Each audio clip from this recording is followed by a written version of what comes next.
All right, good morning, Nigeria, and welcome to the agenda. I am Chike Obogu. In this critical hour, we turn our focus to the lifeblood of governance and development, and that's taxation. Nigeria is at a crucial juncture with ongoing reforms aimed at widening the tax net, improving efficiency, and increasing revenue. But what do these changes mean for the average Nigerian, for businesses, and for our position in a rapidly integrating West African region? Well, to unpack this complex issue, we are honored to have with us a man who has deeply considered these matters, not just in theory, but as a cornerstone of his national vision. He is a legal luminary, a farmer, a publisher, a tax expert, and he was a presidential candidate of the Social Democratic Party in the 2023 elections. Prince Wole Adebayo. Prince Wole Adebayo, thank you for joining us on the agenda this morning. Thank you, Chike, and good morning to your viewers, and God bless Nigeria. All right, sir, Prince will be starting with the philosophy and domestic impact of taxation. Let's start with the principle. The government argues that we have one of the lowest tax to GDP ratios in the world. And to fund infrastructure and social services, we must collect more taxes. Is this the right premise to begin from? No, we have the lowest good governance in the world. We have the lowest accountability in the world. We have the lowest transparency in the world. So why don't they start with that? Why would they start with that? Because it's not the amount of money you collect. It is the use to which you put the money. It is the accountability of the money. So that is the key issue that you need to consider. So there are many things on which we have the lowest. We have the lowest presidential accountability in the world. Start with that. We have the lowest quality of lawmaking in the National Assembly in the world. We have the lowest respect for human rights. So why are they indicating that we have the lowest welfare program in the world? So the argument that we have the lowest of anything is an excuse to do anything you want to do. So why is that argument alone is not enough? Taxation under our law have constitutional parameters that you must follow. And in economics, the role of taxation, you have policy objectives for taxation. In lawmaking, there are procedures for taxation. So they violate all of these things. And they want to give the excuse of having the lowest taxation in the world. We have the lowest income level for many of our workers in the world. We have the lowest response to emergency anywhere in the world. Well, we have the lowest democratic index, one of the lowest in the world. So there is no reason whatsoever for them to focus only on this issue of taxation. But what do you want to achieve? To make us one of the highest? Where is it leading to? What does it mean? So the explanation is not, it's anti-people, I can tell you that. And it's not well thought out. Oh, okay, Prince, and that speaks to legitimacy, specifically on policies like the removal of fuel subsidies and the resulting inflation. The government is now proposing things like a telecommunications tax. higher VAT on luxury items.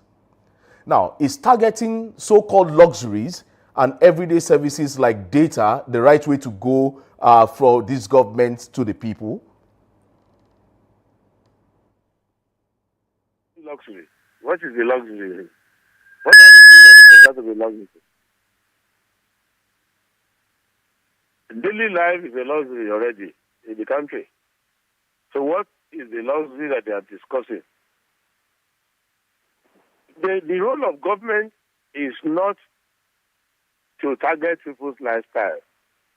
The role of government is to set up a proper government that is capable of managing the different sectors of the economy, security and economy, and social development, and to fund the government equitably.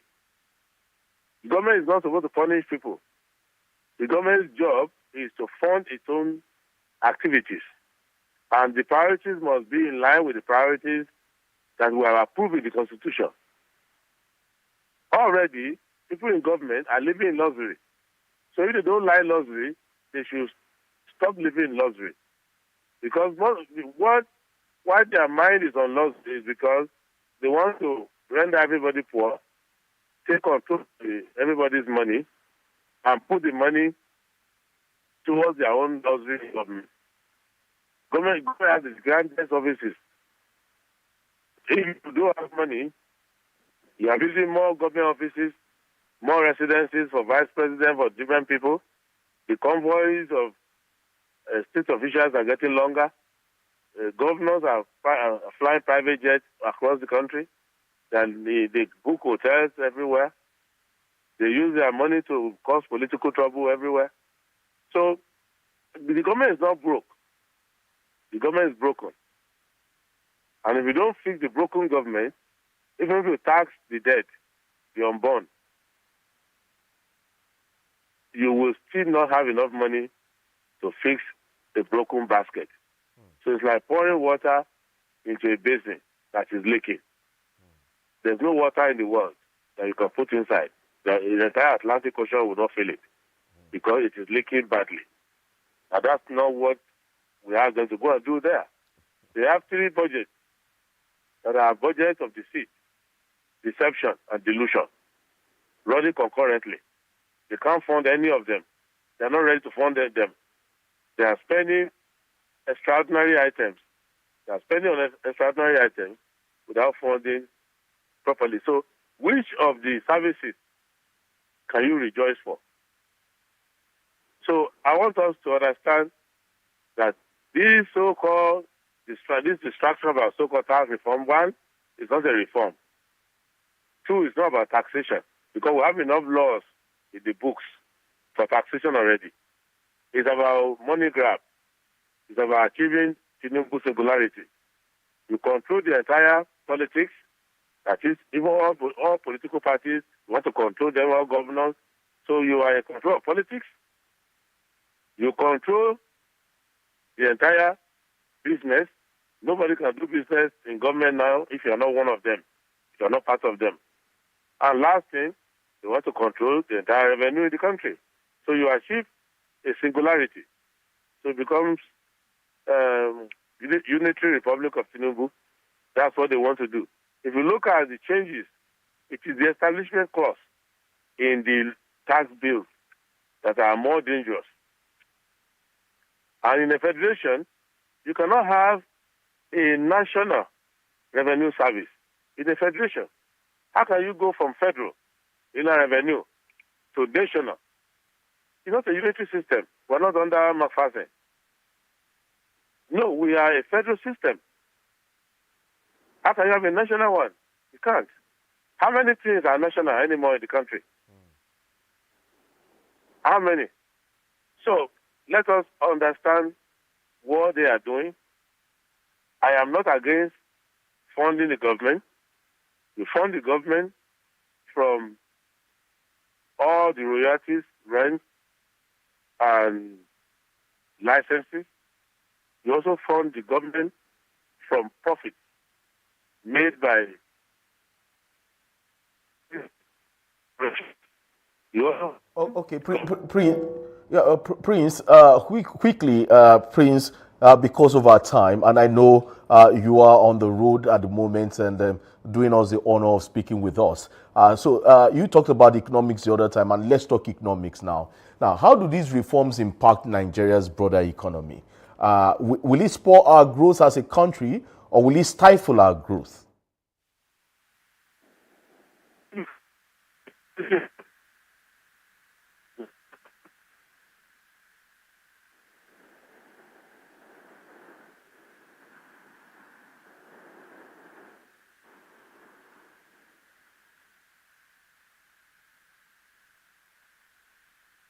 Break, and when we come back, we'll reconnect with Prince Wale Adebayo. Prince Wale Adebayo is the was the SDP presidential candidate in the 2023 elections, and we are talking about taxation, as it were. This morning, we are looking at tax reforms, the economic and regional implications, the broader economic and regional implications. We'll go on this break. Stick around. It's the agenda. Don't go away.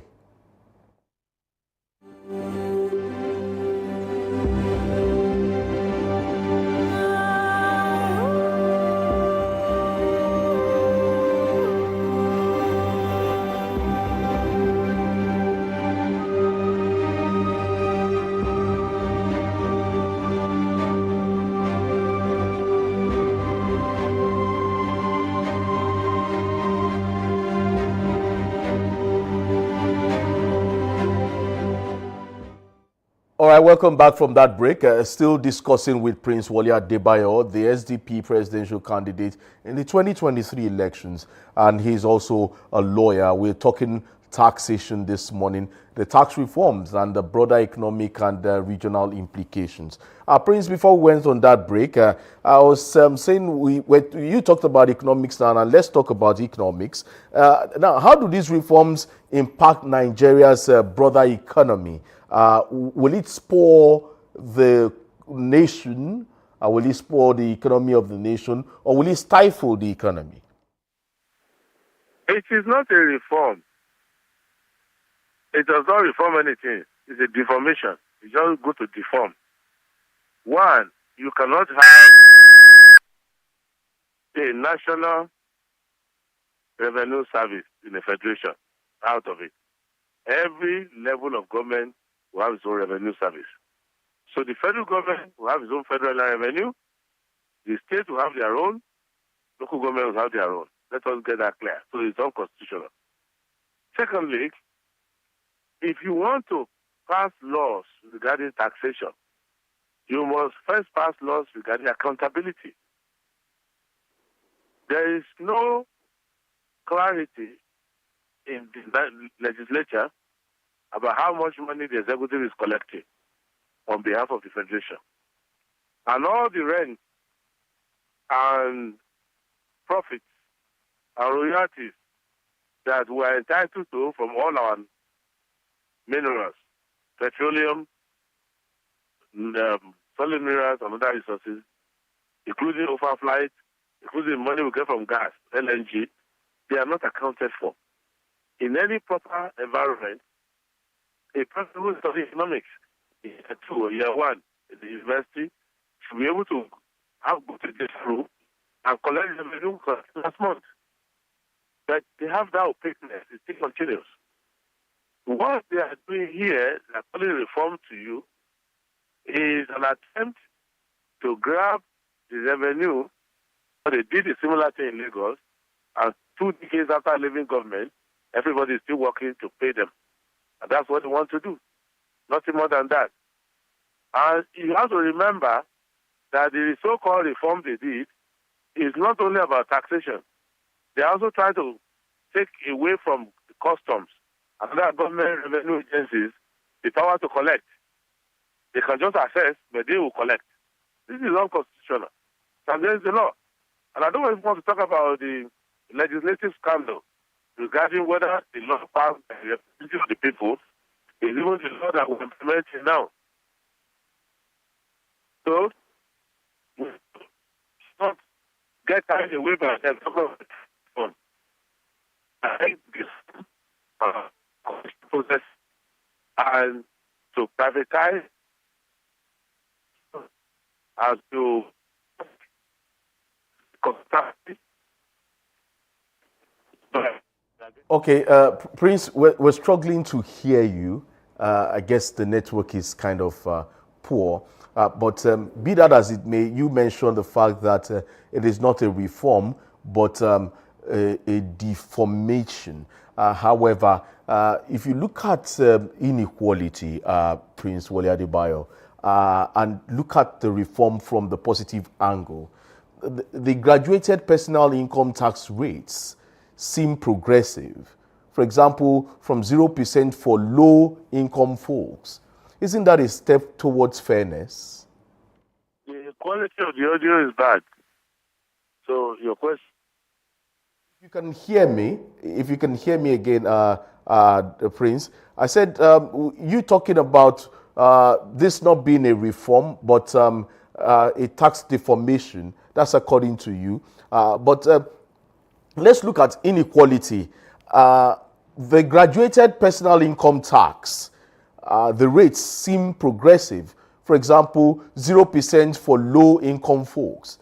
Isn't that a step towards fairness? Isn't it fair?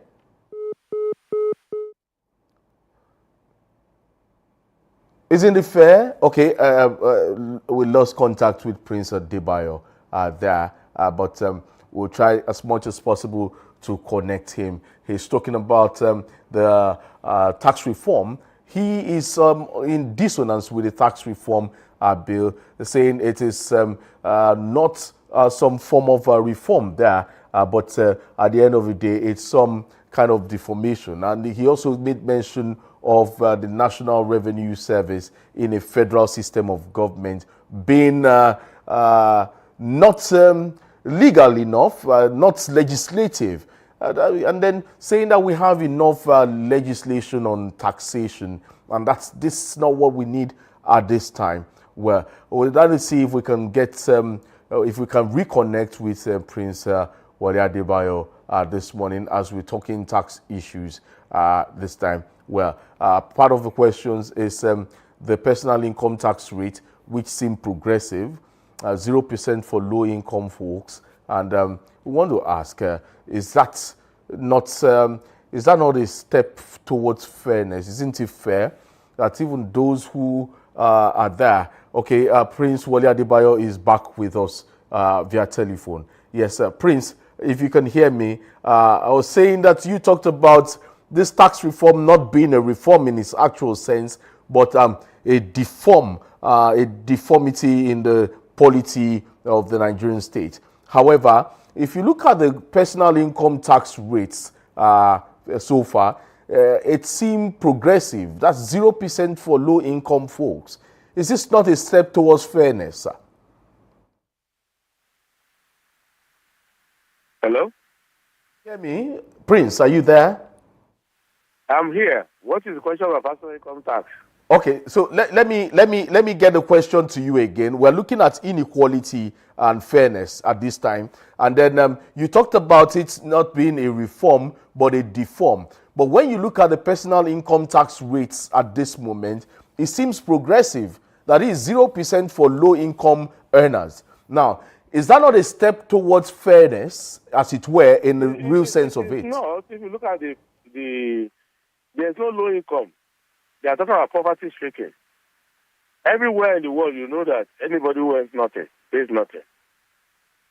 So, and 800,000 a year, 1 million naira a year, is in today's money, what can they buy for you? So, and what is the business of the federal government with personal income? Personal income, except you live in Abuja, personal income is the business of the state where you live. What is the business of President Tinubu and his cohort? On your personal income. The first thing a government can do is to ensure that your personal income increases and that your personal income can pay your bills. That's the only road they have to play there. But they are going to set the minimum wage. They are the one who raise factor costs. So if you earn 1 million a year, is that money? It means that any a month for you. With 180 times 12, we give 960. So maybe 84,000.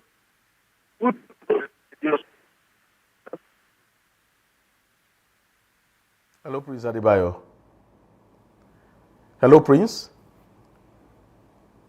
Okay, Prince, I guess the network is pretty bad at this time. We're struggling with the network, as it were. Really wanted us to talk more about the informal sector and then your position on this government. At some point, he contested as president. He contested for the post for president of the Federal Republic of Nigeria in 2023. However, under the SDP, Social Democratic Party, well, if you go by the ideologies of the SDP, you talk about raising people's personal income tax and not stifling it by saying, oh, you want to tax people who earn 800,000 and above. Well, that's what Prince Adebayo is trying to posit this morning. We'll try to see if we can establish more contact with him, and then we'll get back on the agenda. Let's go on this break. We'll be back in a bit.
All right, welcome back from that break. Prince Wole Adebayo is still with us via telephone line.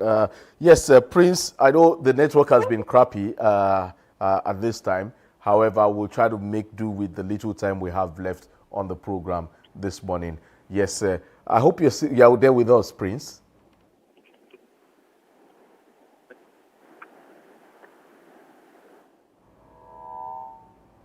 Hello, Prince. Hello. I hope you're there with us now. Yes. The network has been very crappy, so because of our time, let's just make do with the little time we have and see if the network will be friendly with us this time. Now, you contested in 2023 to becoming the president of the Federal Republic of Nigeria under the Social Democratic Party, SDP. Now, the SDP has its ideologies.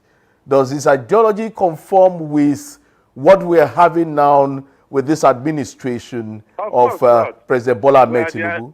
We are the antithesis of it. We are for the people. We are for accountability. We are for clarity. We are for good governance, the government that functions. These people have a power grab. The man himself said that power is what to be grabbed, snatched, and run away with. What he's trying to do with this tax law is to grab your money, snatch it, and run away with it. So that even after 20 years of leaving office, you and your children and grandchildren will still be financing his politics and his lifestyle. That's what he did to Lagos. And that's what he wants to do, writ large, in the country. Why are we pretending? The people in the National Assembly, they will regret it, passing this law. Just like those who passed the law for him in Lagos. Many of them are out of power now, but they are suffering it. So Lagos has never had a history of inequality like it does now. And the whole of the country of Nigeria will have to face that. But by God's grace, when we come in, you will see that 5 things we are going to do. 1, we are going to have accountability for every penny that the government earns. 2, areas that they have concessioned out, they have created blind spots where you don't have accountability. We will ensure that you have accountability and the money comes in. 3, we will increase the income of Nigeria. And we are going to also enhance the value of the currency so that 100,000 in our time will buy what 1 million cannot buy now. By making sure that we don't do quantitative easing and we don't do deficit financing. 4th, we are going to cut down waste in government.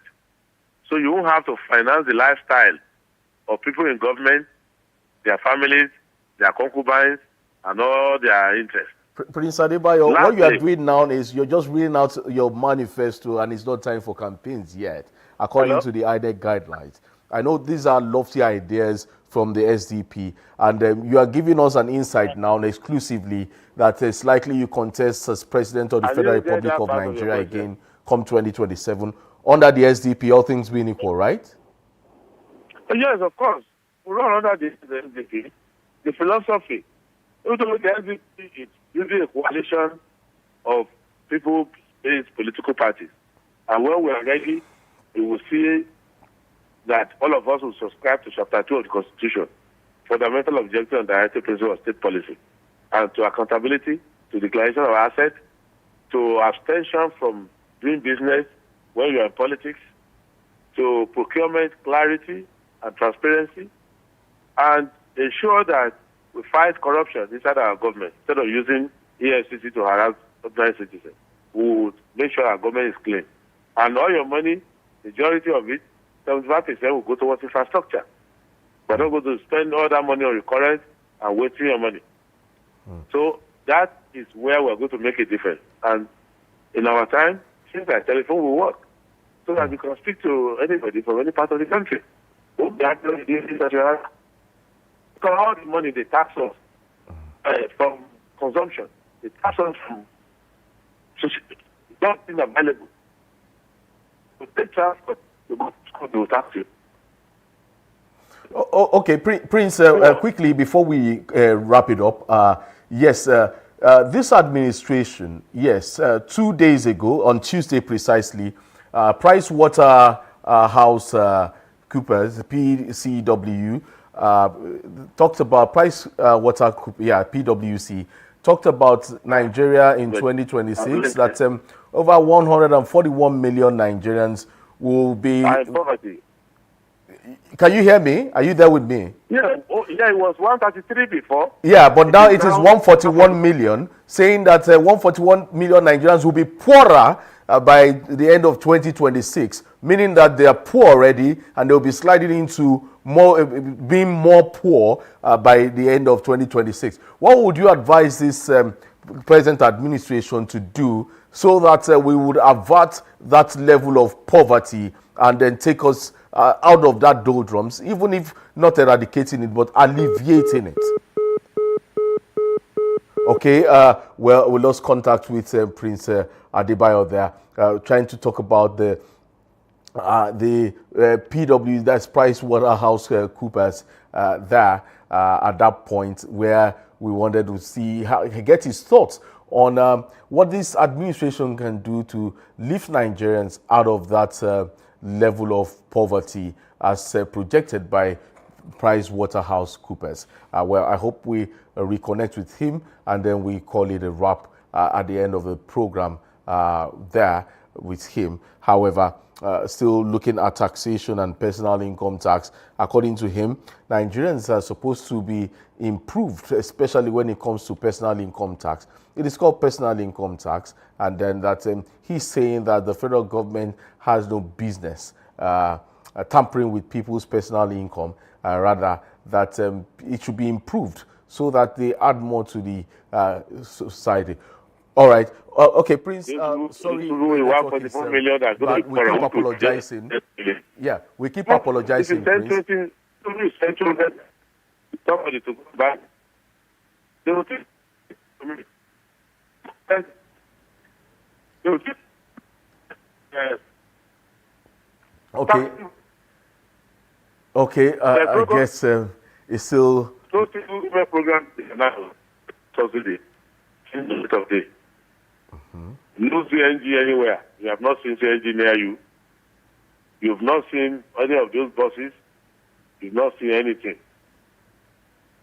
So, they are going to push people into poverty. And the more striking thing you need to remember, many in the lower middle class now who are tweeting online and talking, they are out of poverty.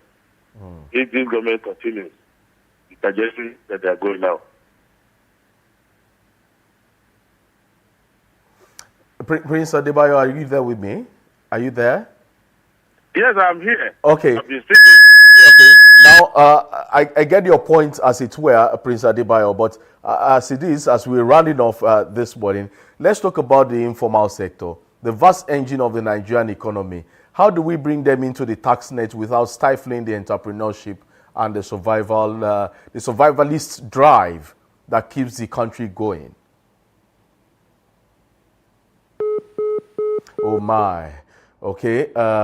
Well, let's see if we can connect lastly with him one more time, and then we see how the network can be helpful at this time. I wanted to look at that part of informal sector. Well, how do we drag the informal sector to the tax net without stifling the entrepreneurship, stifling the entrepreneurship drive of those in that sector, you know, and how do they survive without being too harsh, especially those in the private sector, the organized private sector.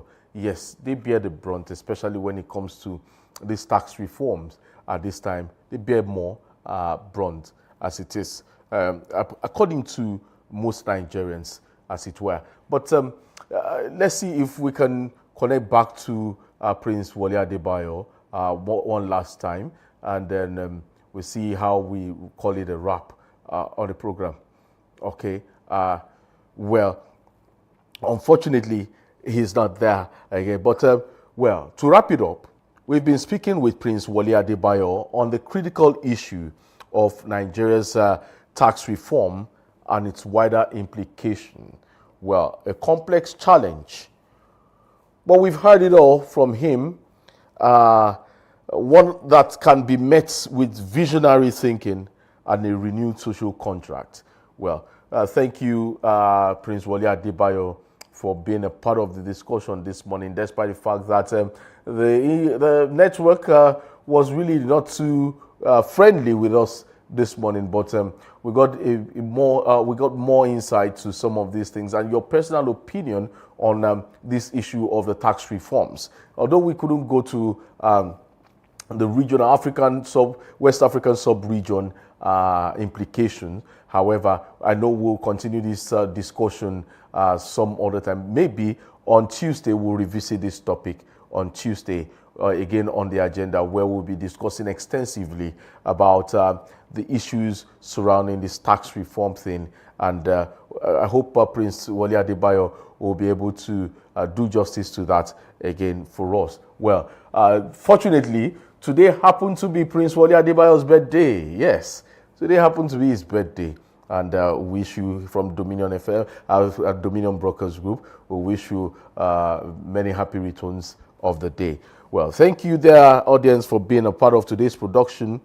Until I come your way again for the agenda, I am Chike Ubogu, good morning.